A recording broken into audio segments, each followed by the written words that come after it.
evening, friends and neighbors. Or shall I say this afternoon? Welcome back to the Denver Broncos franchise. I'm your host, longtime listener. Be sure to drop a like, hit the subscribe button, and comment below. Let's see here. It is the preseason now for the 2024 NFL season. We've got a Hall of Fame induction here to look at. I don't necessarily care. Antonio Gates did not play a single snap of... He gets inducted into the Hall of Fame, and I think that means our tight ends are going to get some boosts, but not a big deal. I don't really think that those are super relevant, and I don't think that they're necessary, but whatever. Good for you, EA Sports. Okay, so basically what we need to look at going into the preseason is let's just make sure that our depth chart is kind of set the way that we want it, and then I will go through each week and simulate the games, and then we'll show you a end of the preseason recap of everything that went down game to game and some stats, and just kind of get ready for week one action. But let's see here. So Brett Morris obviously going to be the starter with Minshew Mania backing him up. At halfback, we've got Javonte Williams, and then for a change of pace, it'll be Trey Stevenson, who's sort of our elusive back receiver type. Benny Snell is kind of a mix of everything that these two guys can give us. Maybe not quite as polished of a receiver as Stevenson, but he's a pretty good power back, as well as he's got decent elusiveness as well. And then Javian Hawkins would be the guy that we would use in the event that Stevenson were hurt. He would kind of step in as our third down back receiver type. So that's the strategy there. At fullback, it's going to be Ingold. Wide receiver, Jerry Jeudy, Courtland Sutton, Tim Patrick, and then we've got the second-year guy, Daquan Burgess. And the plan here is on the outside, if we're four wide, it'll be Burgess and Patrick, most of the time just run and go routes and looking to get them one-on-one, throw up a jump ball, because Tim Patrick is 6'4", and can just go up and get it. And then Daquan Burgess, 6'2", but he's 226 pounds, so he's a big body. If we can get him one-on-one against an undersized corner, I like our odds just throwing it up and letting him go up and get it. And then we've got Kendall Hinton. It'll be the fifth-string guy in the event of an injury. But when we go four wide or even three wide, it's going to be Jeudy moving into the slot, then Courtland Sutton in that order. Sutton is 6'3", 216, so he's a pretty big guy as well, but he's got more quickness, and I like his ability to run routes and get open on those short, quick routes that we like to run. So that's going to be the strategy there. At tight end, it's going to be Noah Fant, Albert O, and then we got Dalton Keene as a third stringer that's actually not that bad. So we're really well set at tight end for the time being. Left tackle will be Bowles. They've got Andre Dillard backing him up, but I'm actually going to put the rookie Lindsey Green backing him up, so that we've got left tackle. I think Dillard will be our starter at right tackle. We'll have to take a look at that. Left guard is going to be Moody with Butker backing him up. Center is Cushenberry with Wilkins backing him up. Excuse me. Right guard is Miners with Herbig backing him up. And then at right tackle, actually, so McMillan is, if we look at this, Dillard is a little bit better. But let's actually look at what he's better at. So McMillan is the better run blocker. Dillard's the better pass blocker. So I think the reality is we should probably let Dillard have that position for now, with McMillan being there as a rookie, getting some experience maybe in training and in the preseason. And, we might get lucky and have one of those scenario situations where one of the veteran linemen takes one of these guys under their wing and helps them get better. And if that's the case, what I'll do is focus my attention on McMillan's ability to pass block, particularly his finesse pass blocking. As you can see right here, it's just a 68 compared to Dillard's, which is 82. The rest of his ratings are actually not that bad. So if we can improve that one, he's probably good enough to surpass Dillard as the best all-around offensive tackle that we've got, or right tackle that we've got. And with his hidden dev trait as a rookie, if we can get him early reps as a starter, that would be freaking awesome. So that's the plan at tackle for now. At left end, it'll be Draymond Jones with Ajim backing him up. Now, Jones is doing a good job for us, but at some point we should probably start looking for a left end of the future. Right end is going to be Webster. There's no question about that. And then we've got Bennett backing him up as a rookie. We're going to be good there for a while with two very young defensive ends. At defensive tackle, it's Johnston. And then DJ Jones is no better than this guy that we traded for, who I believe, if I remember correctly, has a star dev trait. We're going to move Harold in front. Let's just let him develop. He's got crazy strength. He's got pretty good awareness.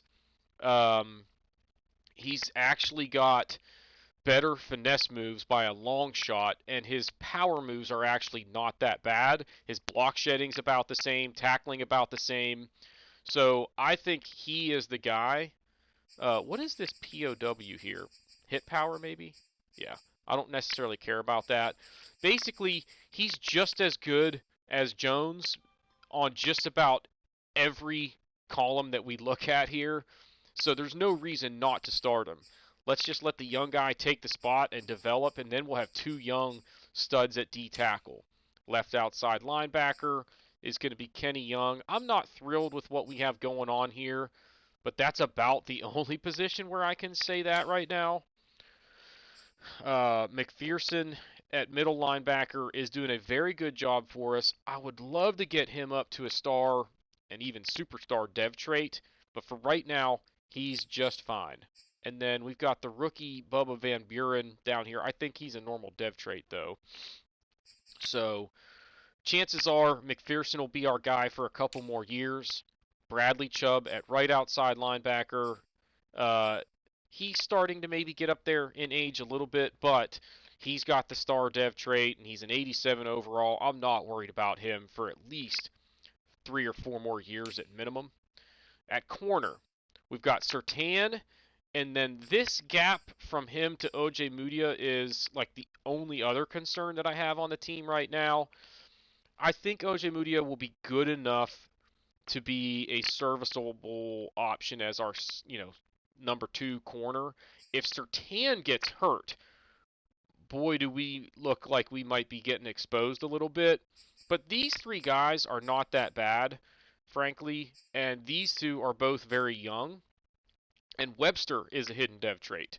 So and I believe Bryant is a star dev trait. So we've got some young corners in Surtain, Webster, and Bryant that should have us pretty well positioned here long term. But this year at least, I wish O.J. Mudia was more like an 83, because a lot of times the second best corner is lined up against the other team's best wide receiver in the way that they have everything aligned in formations or whatever. So that could be a concern, but I think we'll be okay. And part of the reason I think we'll be okay is right here. Justin Simmons, still very good at free safety. And then we've got a pretty good strong safety in Kari Willis. Johnson backing him up is solid, but I think in the next couple years, these 2 positions are probably like priorities. And we need to take that into account with our scouting situation. So we actually should need to hire scouts, shouldn't we? Yeah. So hire and assign scouts. Let's get this figured out. We've got safeties that we could use.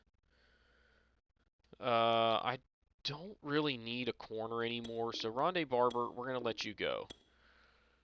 And we're going to look for guys that are free safety and strong safety. I think we're good at wideout right now. Although, We might want to maybe throw one of those back on there. We'll talk about that in a second. I don't need a halfback, and I don't need a defensive tackle anymore. So, all right, let's sort by tier. So third tier, this is the guy we want, because we've got to find at least one of these positions this year, probably free safety, if we decide to let Justin Simmons go. Because I just don't know how much longer he's going to maintain the level of play that he's at. And if he comes at us wanting like a 4-year contract, that's just not going to happen. So let's bring this guy on as our national scout. Now, tier 2, I'm actually going to put on middle linebackers. Because while McPherson is good, I would like to move him to outside linebacker, particularly left outside linebacker, where we right now have Josie Jewell and Malik Reed. That would solve our problem at left outside linebacker for a while. And to do that, we need a really good young middle linebacker to step in and fill that void. Excuse me. Last but not least, so here's where we're at. Tim Patrick is actually kind of on his way out of this organization. So let's actually bring on a wide receiver scout to maybe try and grab one of those. And then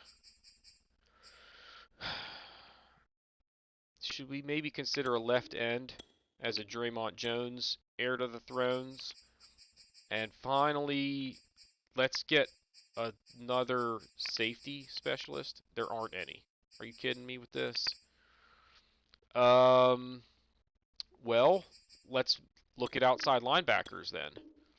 It might not matter because if we get into the scouting and are looking at the prospects and there aren't any good, wide receivers that we would like to get, or if it's not a very good middle linebacker class, then we just put that guy on free safeties or whatever.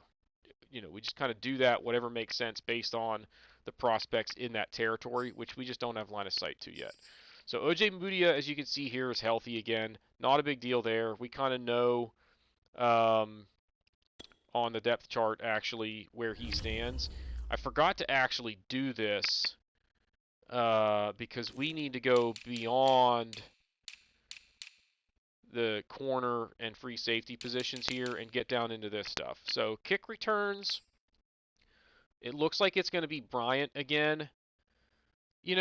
I think we might actually go with Webster here because Bryant did it last year and he did an okay job, but Webster is basically, being that he's a rookie, he should progress a little bit faster, so this will get him a little bit more reps. And he's got better speed. So I like that. He's actually got better carrying as well. I like the top end speed at this position. So for kick returns, it's going to be Webster instead of Bryant. That's the only change we'll make there because it really doesn't matter farther down. Very unlikely that both of them will be hurt. McManus will do the kick. Actually, wait a second. Is McManus losing his kick strength? Oh, man, he is. So McManus is not nearly the kicker that he used to be. We're going to switch these two so that Gervasi will do the kickoffs and send it deep. 87 for kick power is pretty subpar in my book. We're going to have to do something about that. Don't care about long snappers. Now, third down backs, you can see here, Stevenson is actually better than Williams. So we're going to go ahead and make that change. We'll leave Williams in there as the second option ahead of Javian Hawkins. The only reason we would change this is if Stevenson gets hurt, then maybe we put Hawkins up there just to try and balance out the workload for Williams. But we'll see. Power back is definitely going to be Williams. And then Benny Snell. Why are they not even putting him on the depth chart there? What's up with that, guys? Slot wideout should be, yeah, see, we got to definitely redo this. So it's going to be Judy and then Sutton, and then Hinton. So let's get the guys that we want on there first, and now I'll put them in order. There we go. Judy would be the first one moving into the slot, then Sutton, and then Hinton's the third option in the event of injuries. All right, so defensive end in pass rush scenarios. See, I'm wondering if we shouldn't just have Draymond Jones in there, but do they move him inside in these scenarios? Like, what's the deal here? They move him to the left, and James Webster comes out? I don't necessarily know that I like that. We're gonna make changes here. So I want Webster and Jones as the main guys here. And we're actually gonna put no, not him. Let's put Chubb as the second option. So in that scenario, things might shuffle around a little bit. So that's the plan there. Over here, it's going to be Jones. Sorry. So it'll be Jones. I guess Reed. I don't want Chubb doing this. Realistically, I want him actually playing linebacker. So we're even going to put Kenny Young in this role. I just don't want Bradley Chubb doing that. So we'll see how that goes. Although, as I think about this, if I go nickel, Chubb won't be on the field unless we have him as one of these pass rushers. So let's go with Chubb on the right side. Webster will be the second man up. And then on the left, it'll be Jones. And I want Webster as the next man up here as well. Let's do that. Unless they have Jones or Webster at D tackle in these scenarios, but I think we're good enough with the D tackles that we have that we don't really need to do that. See, they move him inside. That's okay. Because if he's not starting here, see, he's second there, and he's going to be second here. And then he'll be first here. And then I want Harold ahead of Jones. Johnston, I'll let DJ Jones be the third option there. Johnston's just not as good in that role, so that's fine. All right, now middle linebacker, McPherson, Jewell, and then Kenny Young. Although, why Kenny Young instead of just going... Although this is sub linebacker. Okay, that's fine. Not really worried about that. We're not very strong right there, though, to be honest. And then slot corner, move Nelson down. And then Johnson, get out of here with this. I want the rookie, or the youngster, Corey Bryant, as our number 4 corner in dime packages, with Nelson being the odd man out. All right, so the depth chart is set. We're ready to go ahead and play these preseason games. So let me go ahead and get those simulated, and we will show you the results here in just a second. All right, so we lost in week 1, but what I want you to actually see here is that we did get one of these rookie improvement scenarios, and who is it going to be for is the question. Because if it is either of our tackles that we just drafted, and it is, Rajon McMillan, I want to emphasize pass blocking, and we want to emphasize pass block finesse. Boom. That is like a perfect scenario.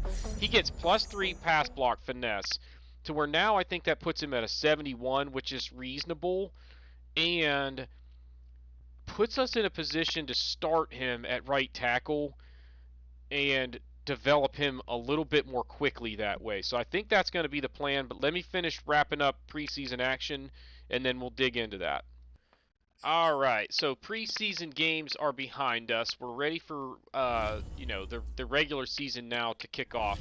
But first, I forgot. Once you simulate to the start of the regular season, you can't see the box scores from these games. So that kind of stinks, but it's not a big deal.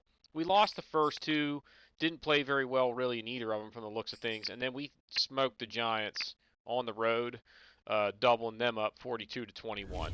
I don't necessarily care too much about the stats in the preseason anyway, but sometimes they can be a decent indication of what to expect from your team during the regular season.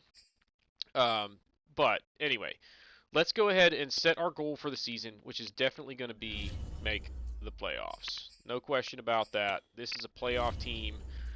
I don't see any scenario in which we do not make the playoffs. So, unless like Brett Morris gets hurt for the year. But anyway, we start off against Cleveland, which is not necessarily ideal because they've definitely got some dangerous players. I think the key for us is going to be... Let's go with offense. Go with offense, and we're going to say passing game. So we got to throw for 350 yards. That's probably not going to happen, but it's not a big deal. As long as we win, that's all that matters. Now, let's go ahead and set our strategy for this ball game, which is going to be defend the outside run with Nick Chubb. We definitely got to worry about him. We're going to make sure that we're set for half pads because we changed that for the preseason. Offensive game plan is going to be blitz counter, and then go half pads there. Now, I'll point out on this one, you can see down there, Will McPherson made the cut, even though he's one of last year's draft crop. And it's because we only had 5 rookies that we drafted this year. So I guess that's the dynamic there, is they just default to the first round pick from the year before and add them to the list. So anyway, that's that. Now, let's go ahead and set these up. Throw for those, get some first downs, throw for a lot of yards, and get some sacks. So we're done with that, and I actually have to jump onto a stinking work call. You might even be able to hear it in the background. I've got it on speakerphone. So let me get to a good stopping point real quick, and then we will jump back in and finish this in a few minutes.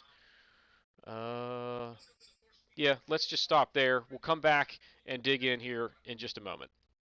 Alright, so we got player upgrades, and I'll bet you that that McMillan is on here. Yes. So he got some extra attention there in the preseason that actually got him some extra XP. So I think that's going to push him up to where he will be the starter at right tackle, which is sweet because that's a first-round pick that I frankly didn't even expect to use this year.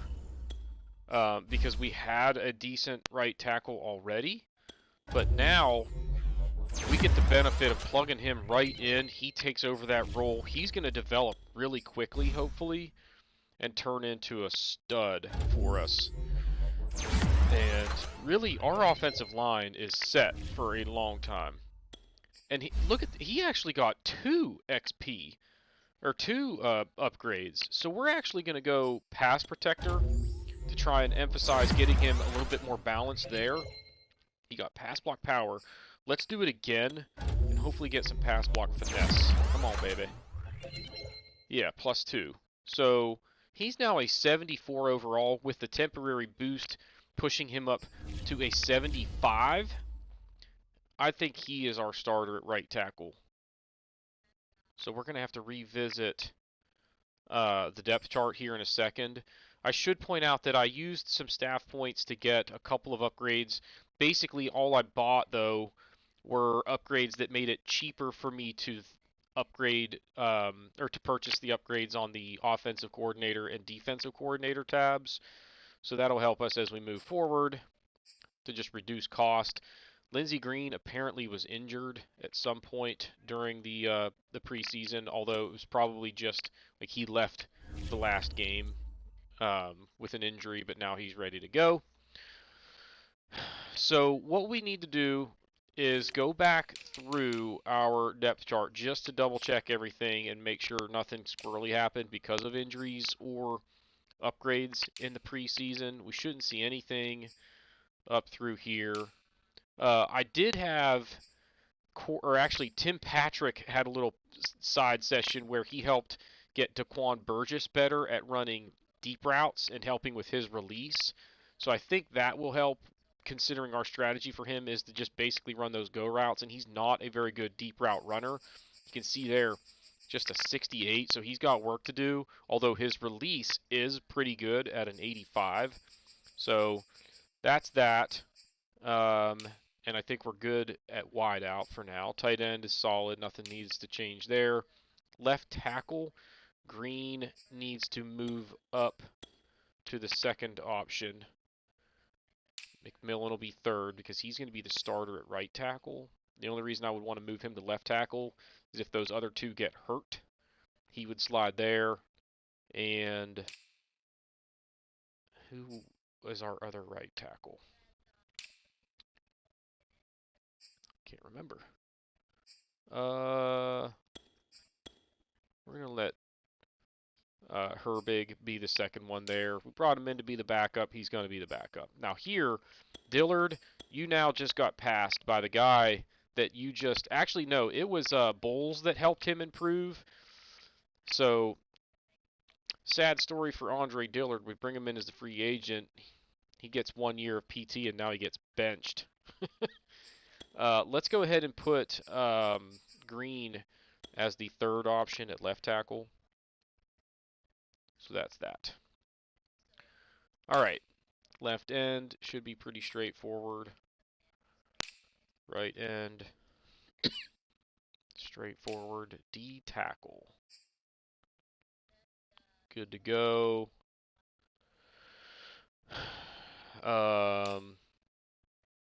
Harold got a bonus or an upgrade during the preseason that pushed him ahead of DJ Jones anyway, so there's no controversy there.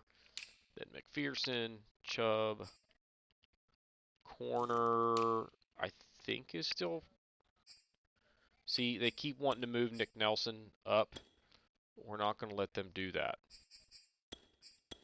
He is going to be at the bottom of the list. Free safety, strong safety should be nothing squirrely. I want Webster there and there. Okay. Make sure that, yep, Gervasi is still there. Third down back. Stevenson, yes. Power back will be Williams, then Snell, yes. Slot wide out, Judy, Sutton, Hinton, yes. Now here's where it might get squirrely again. I'm good with Jones there. Good with Chubb there, I guess. Webster and Harold up the middle, then DJ Jones. Then they'll just go down this depth chart, but we're never likely to have that kind of an issue because of injuries. They tried to put Jewell in there as the first cover linebacker in those sub situations, but we don't want that. We want McPherson on the field at all times. Slot corner, Webster, Bryant, and Nelson. So I think we're good to go. The rosters are set. We're going to have a rookie right tackle, but I think this team is poised for a pretty darn good season. Starting off with a pretty tough game against the Browns, although they're not the same Browns they used to be. But they still have Myles Garrett, and that's enough on defense to cause some problems. So we'll have to be pretty sharp, do a good job reading defenses, get rid of the ball quickly, and then be smart about when we try and maybe take some shots downfield, because he is actually going to be lined up a lot of times against that rookie right end or right tackle, so that could be a challenge. But let's head out. We got them at home, so let's go to Mile High Stadium for Week 1 of the 2024 season. And here we go out to Denver, Colorado. It's going to be Mile High Stadium action with the Browns coming to town to take on the Broncos in Week 1 of the 2024 NFL season here. And we'll see how things go early on in the season with the now third-year QB Brett Morris at the helm of this Denver team with high hopes this season. And they are going to get the ball first, as it's going to be the rookie Webster bringing it back to the 25-yard line. And the Broncos will take over 1st and 10. And there is Brett Morris, the now third-year QB, going to work. Offensively, they're going to just keep it on the ground first play of the game. Simple dive play here, but notable that Netane Muti is hurt on this play. First play from scrimmage all season, and he's already injured. We'll see if it's anything serious. Now, Brett Moore's going to swing it outside to Javonte Williams. He's going to fight for some extra yardage and has the first down. First down of the season, and there you see it's a dislocated ankle for Moody, and he is going to be definitely out for this game and may miss some significant time with that injury. Now 3rd and inches, they go up the middle with Trey Stevenson. Huge hole there. He's got 12 yards and a first down to the Cleveland 42. And now 1st and 10, they're going to swing it outside to Stevenson. This is actually going to go down as a run play, a gain of 11, and sets up another first down now at the 32-yard line. Denver going now to work on 3rd and 4. It's Morris looking to throw, swings it over the middle to Noah Fant. He's got it, and that's going to get them down to the 12-yard line into the red zone and a new set of downs. And now 2nd and 10. Morris looking to throw, has some trouble in the pocket as it's going to be Myles Garrett breaking loose. His 100th career sack, a loss of 10, sets up 3rd down and 20 now from the 23-yard line. Morris going to try and throw here. He's going deep down the middle to Jerry Jeudy, and somehow they find a way to get not only the first down, but a touchdown, a 23-yard touchdown strike to Jerry Jeudy. We'll get another look at the throw here, as this was definitely a tight window, but a perfect throw from Brett Morris, right on the money, and Jeudy, good concentration to hang on to that one through the contact, and that's 12 plays, 75 yards on the opening possession of the season. And the Broncos have a 7-0 lead.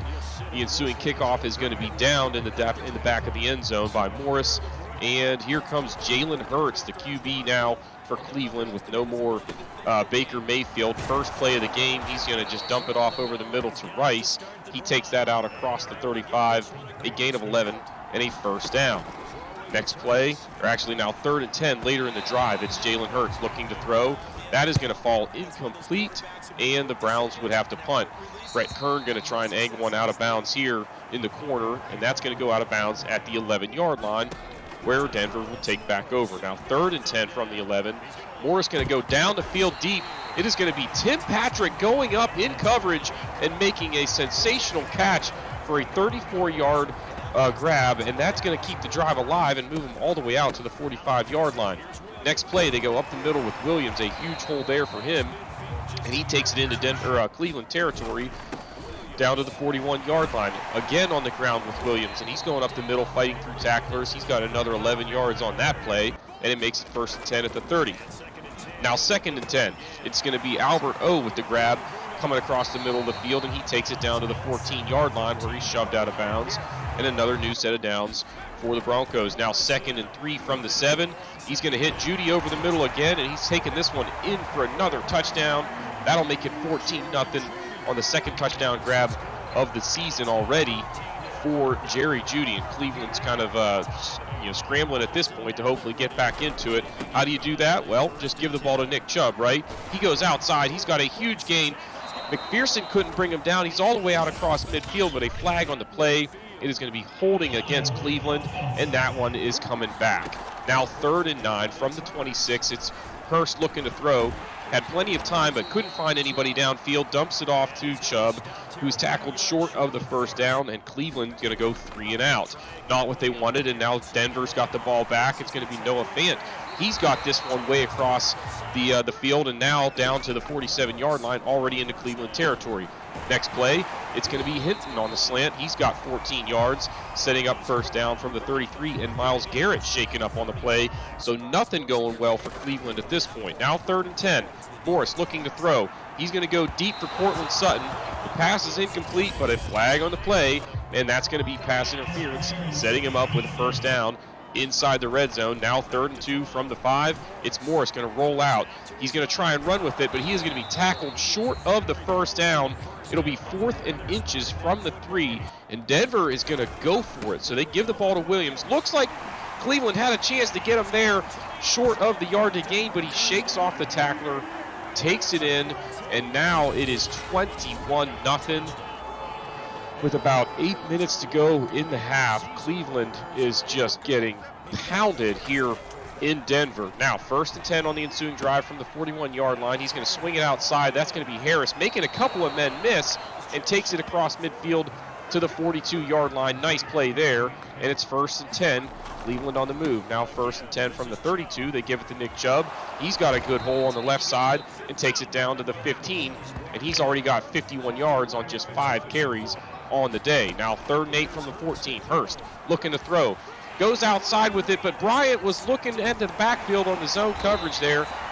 Read the quarterback, jumps the route, makes the pick, and the second-year corner with a big play there. That's going to keep Cleveland off the board momentarily, and now here comes the Broncos. Javonte Williams looking to rack up some yards late in the first half. That's a good start there. He's got 13 yards and a first down out to the 28-yard line. 4.5 minutes left to go in the half. Next play, they give it to him again. He's going up the middle, fighting through tacklers. He's got another 12 yards out to the 40-yard line. Tick, tick, tick. We're late in this first half.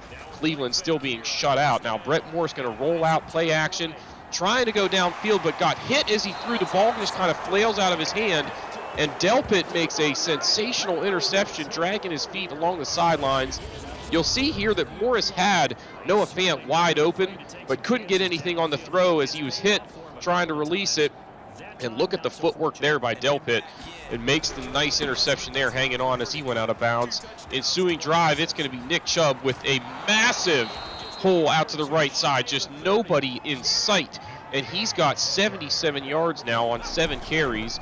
Now 1st and 10 from the 32. They give it right back to him. He's fighting through more Denver Broncos and takes it all the way down to the 17-yard line. And he's now got 93 yards, and we're still in the first half. Now 2nd and 3. Hurst looking to throw down the middle. Almost picked off there by Willis. Would have been a nice sliding interception. Either way, Denver feeling pretty good in this one. Now 3rd and 3. He's going to complete the pass there for the first down. That gets it down to the 2-yard line, 1st and goal, and you know what's coming next. They just give the ball to Nick Chubb, and he trots into the end zone for the touchdown. So Cleveland is on the board late in the first half. They still trail 21-7, and that would be your score at the half. We'll take a look at the stats here as each team with 1 turnover. Both teams running the ball very well. Cleveland not able to get much going through the air, but yards per play impressive on both sides. But it's been Denver getting the best of the Browns in this one, and they lead by 2 touchdowns. Now a look around the league. We go out to Vegas. The Raiders up 7-0 against the Jets as they approach halftime, so a low-scoring affair there. Each QB with 1 interception so far in that one. Then it's San Francisco hosting Minnesota, and Minnesota is on top there, 20-7. Kyle Trask, 13 of 18, 175 yards. Delvin Cook, 36 yards and a touchdown so far in that one. Then we go to L.A., and it's the Chargers and the Dolphins. And it's the Dolphins out in front in that one, 14-10. Tua Tagovailoa with 2 touchdowns and 172 yards still in the first half there. First drive of the second half, it's going to be Hurst looking to throw on 3rd down and 2, but can't find anybody open, and Draymond Jones going to get the sack. Makes it 4th and 7, and they would have to punt. They go 3 and out on their opening drive. Now it's the Broncos on their ensuing drive. Noah Fant tackled short of the first down as he had to kind of come back to make the catch on that one, and they would have to punt. 3rd and 5 on the ensuing drive for Cleveland. McPherson able to hit Nick Chubb and kind of jar that one loose, so it falls incomplete. Browns go 3 and out. Nobody able to move the football so far this half. Now Brett Morris, 3rd down and 11. Swings it outside to Javonte Williams. He's going to be tackled short of the first down. It would be 4th and 5 from the 41. Cleveland jumps on a hard count here, probably just trying to draw them off sides. They get a free play. I think Denver's intention there was to either see if you can get them to jump or just take the delay of game and punt it anyway. Instead, it's the offsides penalty that keeps the drive alive. Now they give it to Javonte Williams. He's got 18 yards there, down to the 18-yard line. Now 2nd and 7 from the 15. Morris down the middle. It's Noah Fant. Touchdown. That's the third touchdown pass of the game already for Brett Morris, and that makes it 28-7. Ensuing drive, 2nd and 7. It's Nick Chubb breaking tackles again, and he's got that one out around midfield, a gain of 19. He's got 14 carries for 127 yards with 3.5 to go in the third quarter, but now 3rd and 15 from the 45. Hurst looking to throw. Plenty of time. Eventually going to try and scramble out of the pocket, but Draymond Jones there to stop that. Kenny Young helping on that one, and now it's 4th and 21, and they've got a punt again. Ensuing drive, Brett Morris, 1st and 10 from the 45, rolls out, now throws down the middle. He's got it to Jerry Jeudy for the first down to the 28-yard line, and Denver now taking it all the way down and going to score again. Javonte Williams taking that one in. That would make it 35-7. This one getting away from Cleveland, and they fall short in this one, 35-14, adding a garbage time touchdown. They averaged 7.6 yards a play, but it was all Denver in this one. 285 yards on the ground for the Broncos. We'll take a look at the individual stats here, as Brett Morris was pretty sharp in this one, 18 of 24, 189 yards and 3 touchdowns. The interception on the ball where he was hit as he threw. Jalen Hurts, 9 of 17, 138 yards, 1 touchdown, 1 interception. Not a very good day for the young QB out of Oklahoma. Now we'll look at the rushing numbers. Javonte Williams ended up with 133 yards on 21 carries, including 2 touchdowns. Nick Chubb, 16 carries, 139 yards and a touchdown. They had to get away from the running game late to try and get back into it. Trey Stevenson, a nice day with 96 yards on 12 carries. Benny Snell getting in on the action, had 38 yards on 7 carries.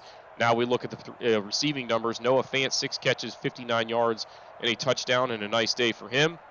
Jerry Jeudy, just 3 catches, but 2 of them went for touchdowns, and he had 46 yards. Deontay Harris, 90 yards on 2 catches. He had a long touchdown catch late in this one where they went man coverage, and it was the only time that Corey Bryant was left alone out there, and he got smoked on a go route. John Johnson led the Cleveland squad with 12 tackles. The leading tackler for the Broncos was Will McPherson with 7. But look how many guys were ahead of him on the Cleveland team as far as tackles, which tells you how much they were on the field today. Draymond Jones with 2 sacks, actually 1.5. Will McPherson got a sack, Myles Garrett got 1, and then Kenny Young combining with Jones on the other one for the Broncos. The interceptions were for Corey Bryant and Grant Delpit, who made that nice toe-dragging catch down the sideline. We'll look at the kicking numbers. No field goals in this ball game. It's Mitchell hitting a couple of extra points for the Browns, the rookie, and then McManus with 5 extra points on the day. Now we'll look at the punting numbers. Brett Kern, 5 punts, averaging just 34.4 yards. Not a very good day for the veteran. And then Gervasi, 1 punt, 45 yards, and got downed inside the 20. That'll do it for this one. The Browns falling to the Broncos 35-14 in Denver. So we get the win in week 1, and really a style of game that I kind of think might be sort of normal for us this year, where I think this team is going to be really good running the football. We've got a good offensive line. We've got some good running backs. Even though we have a lot of weapons in the passing attack, if teams can't stop us from running it like that, there's not a whole lot of reason to be airing it out. So we'll just kind of have to see how that unfolds. But don't be shocked if we end up leading the league in rushing this year and finishing towards the very bottom in passing, just because we don't need to do it that much. But we'll see. So we've got 24 staff points. I can't remember where we are on this front. So let's take a look and see what we're looking to add with these purchases. So we are complete there. Offensive coordinator, we need to work our way down through a second time. So have we done all of that over here too? No, we haven't. So let's work our way down through here first and get to where like we're really good at getting people to go with accept trade offers or whatever, because we can use that in the off season. These coordinator ones we'll do last because those are basically going to make the players that we have better. But let's get the personnel in place and then work on improving them. It's kind of the way I look at it. So we're going to go here and spend 16 points to help get us better at making some trades in the offseason. We don't generally trade a lot for players, but I don't mind trading around to get draft picks. So we'll just see how that shakes loose. We've got one injury that'll carry over beyond this week, and it's Moody with that dislocated ankle, and he's going to be out for 7 weeks. So that hurts. We got him for one play, and he's basically now going to miss half the season. So that's kind of a bummer. But let's take a look at what that means on the old depth chart. So Moody is the left guard, correct? So Bacher will step in, and he's not that bad. Wilkins will be his backup, and both of those guys are sufficient options at that position for now. So I think we're okay. It's still not ideal, but we should be okay. No need to panic. All right, let's go ahead now and advance to week 2, which will be a game against the Patriots. We will go ahead and finish this episode by simulating that game. And then even if we win, we'll call it there and start the next episode in week 3. Because we've gotten through a lot in this one with all the preseason stuff. Alright, so regional scouting focus. Let's see here. It is a strong class for corners, wide receivers, and defensive tackles. Look at those quarterbacks, though. 3 of the top 5 picks are slated to be quarterbacks. That's crazy. Alright, so in the West, we had a guy that was, he's best at left ends and right ends. And both of those are weaknesses for this territory. So, let's have him scout defensive. Well, what else do we have? Safeties, wide receivers, and a middle linebacker. So none of those are strengths here. Let's go ahead and just have him scout the defensive tackles, I guess. You know what? Actually, look at the corners, because that guy that's projected 26th, if he's a steal, I never want to pass up an opportunity to get a really good corner. So we'll have him do that. Here, he's good at wide receivers, and it is a strong wide receiver territory, so we will leave that as is. He's good at safeties. Free safety is a weakness in this territory, though. Middle linebacker is a strength, and this is the Northeast. So let's go for linebacker U and see if we can get somebody there. And then this guy is good at linebackers, but why don't we do the left defensive end, because we kind of wanted to try and get one anyway. I'm wondering if it's just because that guy right there at the top, the number 2 pick in the country, is up there. But maybe there's somebody else a little bit farther down that is the reason why that is listed as one of the strengths in that territory. So that's fine. Let it roll. And now let's get our strategy set for week 2.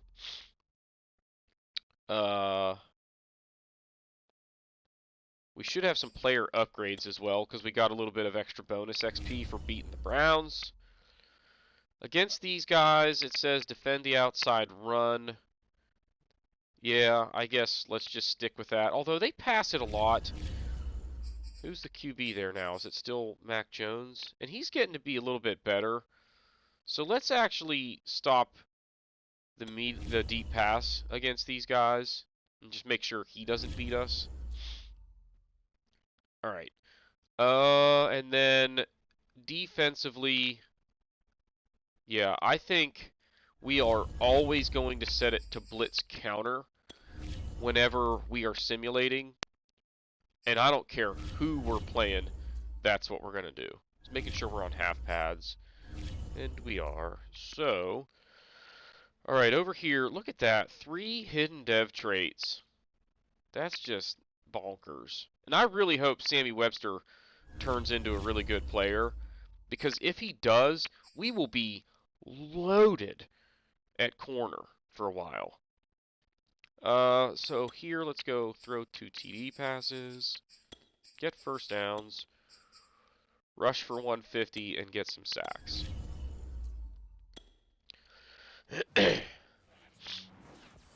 I don't know that we'll get the rushing yards against the Patriots, but it doesn't really matter. Staff points are not that big of a deal at this stage.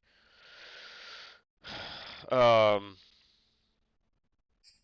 let's get the upgrades done. Sim this game. We've got somebody who's coming back from injury. I'm trying to think of who left or was out that should be coming back. So Ojemudia, let's go with slot. He gets a +2 bonus in man coverage there. So he's up to an 82 overall, which is pretty good. Spencer Johnston gets an upgrade. Going run stopper. Sammy Webster, the rookie corner, already getting an upgrade. We're going to go slot there.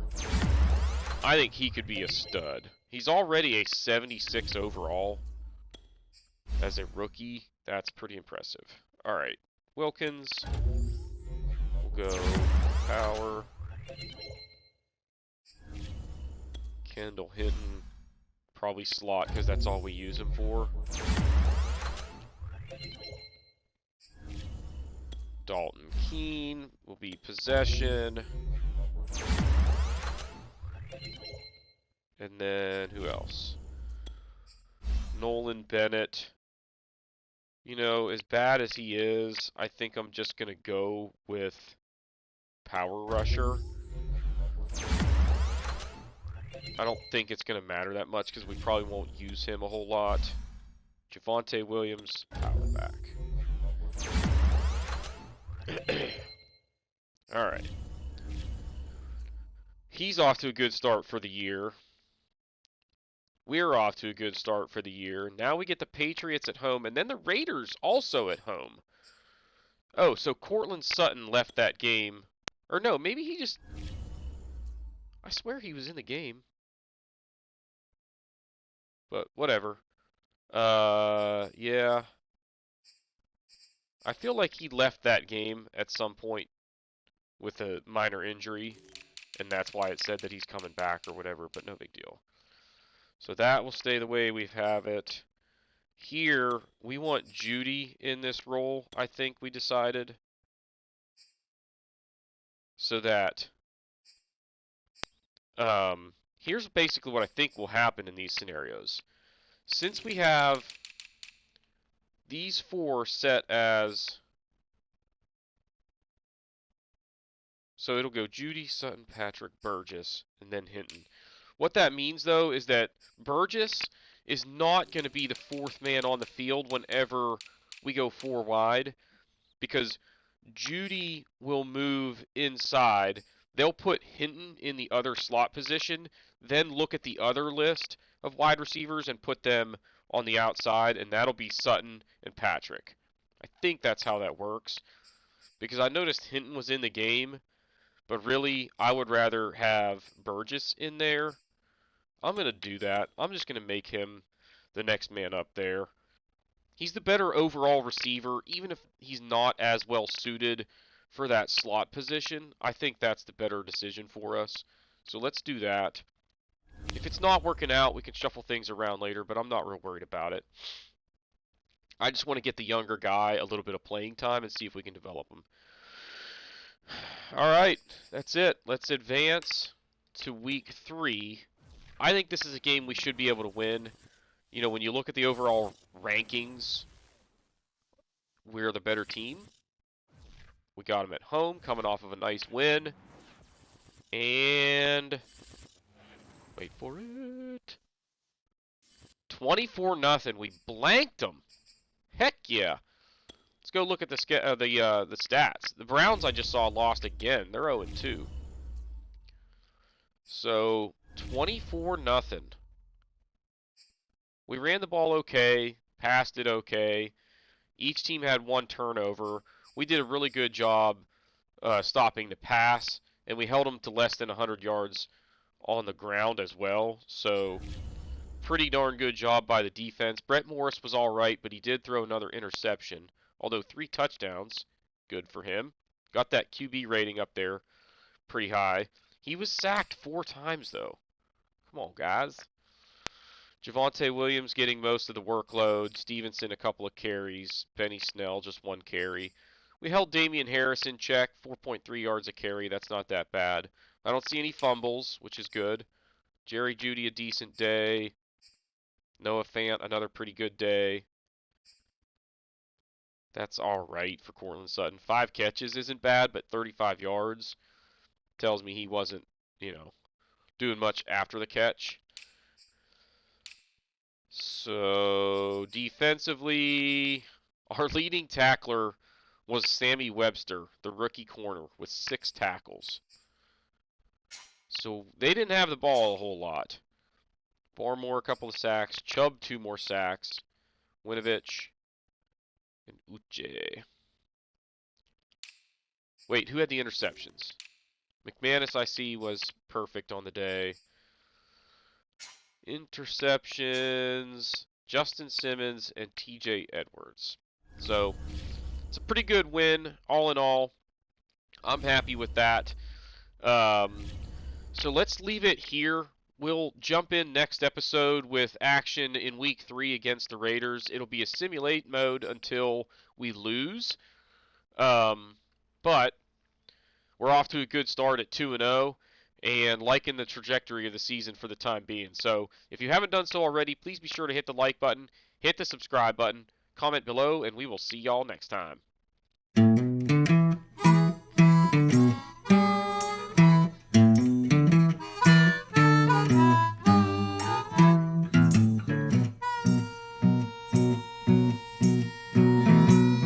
Good evening, friends and neighbors.